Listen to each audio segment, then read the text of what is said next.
What is going on, everybody? Another episode of 4x4 Camping and Adventures, and in today's episode we're going to be going through the full details of how to install one of these guys in your car. It is the Ryco Crankcase filter, and obviously the big thing about these is they take out the oil out of your air intake system, so it doesn't cause EGR sludge and that kind of stuff in your engine. So in this video you'll be taking through the full steps of how to install this in your car and show you what these guys do to your engine. So let's get into it.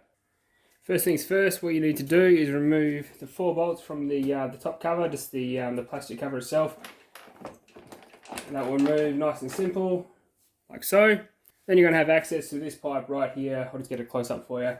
That's the pipe you need to get into, because that's the return pipe that used to go down here into the intake pipe, and that's obviously where the oil vapor comes back, returns through here, and actually it goes through here into a stock setup. So in your stock setup, you would have a pipe from going from here to here, and that's how it would vent all its oil. So what we're going to do is bypass that, put the filter in the middle, and the oil will go into the filter, and then obviously stop it going back into there. So yeah, we'll show you how to do that.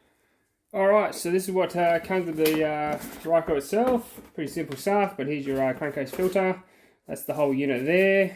Nice and simple, with a just a sort of plastic ABS finish on it. Then you've got a reducers. So I've already taken one out, but it goes 1 inch to a 5/8. Has 2 of those and a couple of bolts, couple of brackets, couple of clamps. Then you've got your clear hose for obviously the bottom of the crankcase filter. So the clear hose goes in the bottom there, so that'll connect up. And you also have a tap, so a tap for releasing the oil. Bracket, you need one of those. You've got some cable ties in here and some instruction manual to take you through the whole thing. Now my installation is going to be a tiny bit different because I have had a crankcase filter in here before, but you'll have obviously all the standard hoses that you should be able to use to reinstall this. As I said, mine's going to be a little bit different because I've had a crankcase filter on these before, so I'll be reusing the piping that I got with that one. But with from a factory to installing one of these, you should be able to reuse the factory piping that came with the car.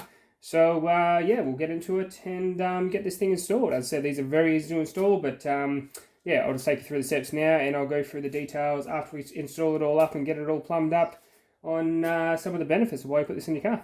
So this part of the video is going to show you how to install one of these in your car. So I've already hooked it up to the intake pipe, just put the cover back on because there's no real need to have that off anymore.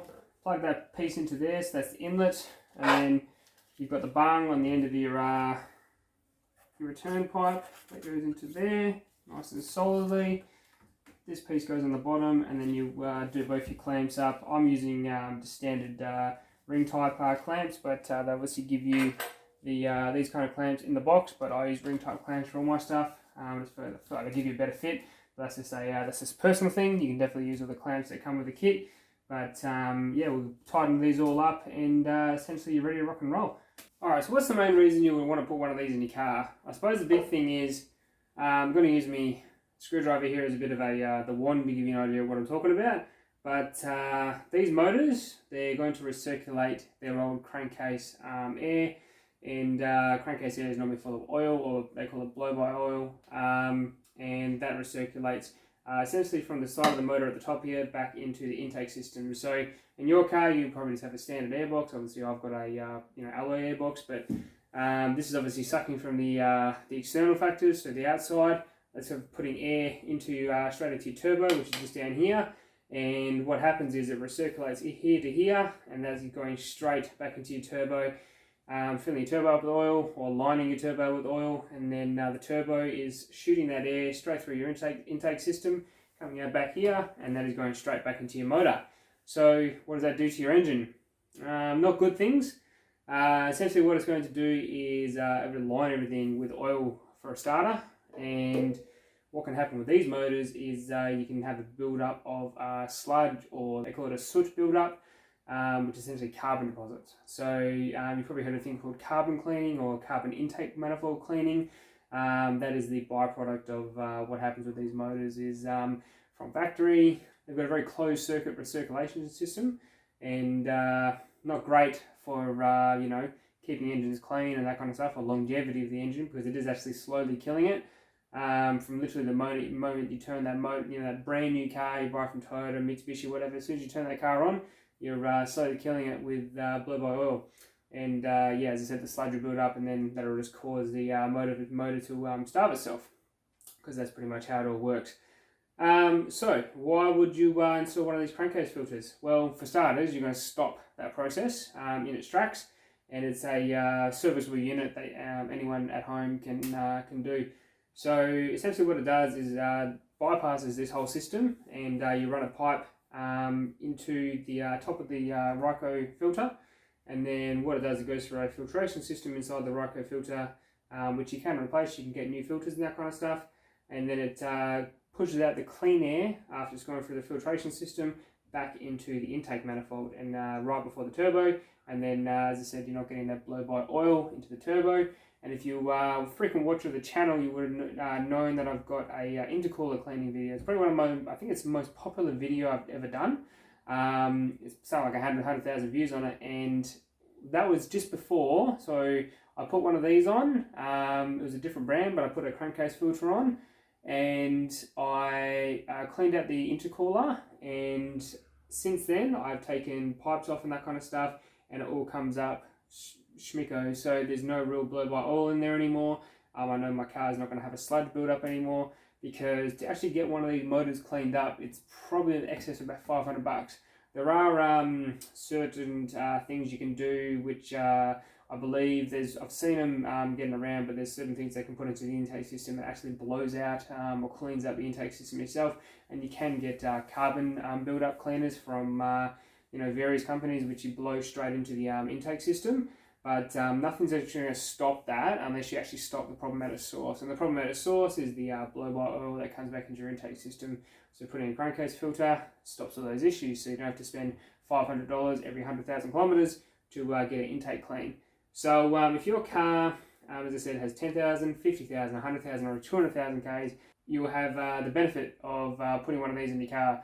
So my suggestion, if you have more than 100,000 Ks in your car and you've never put one of these on, you're best off to invest that money and spend $500 in getting a carbon clean on your car, then putting one on, because there's no point putting one of these on, because if you've already got all the sludge built up in there, this is definitely going to stop it getting any worse, but you've already got the problem inside the motor. So if you know anything about motors, it needs three things to get it going. You need spark, you need air, and you need fuel. So what can happen with sludge buildup, it can stop the air from getting into the motor as efficiently as it used to.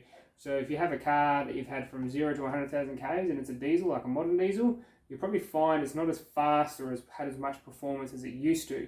The reason for that is because if you never had one of these, your intake system will be full of sludge and it'll be closing up slowly. So essentially you're starving the motor, over time. It's just going to close up to a point where it's literally going to be bare bones what it needs. And what the motor will do, or the ECUs in these cars, they're going to go, all right, well, I'm not getting as much as I'm used to, so I'm going to lean everything back, so bring the fuel back and all that kind of stuff as well. And yes, pretty essentially give you less power because it's not getting enough air.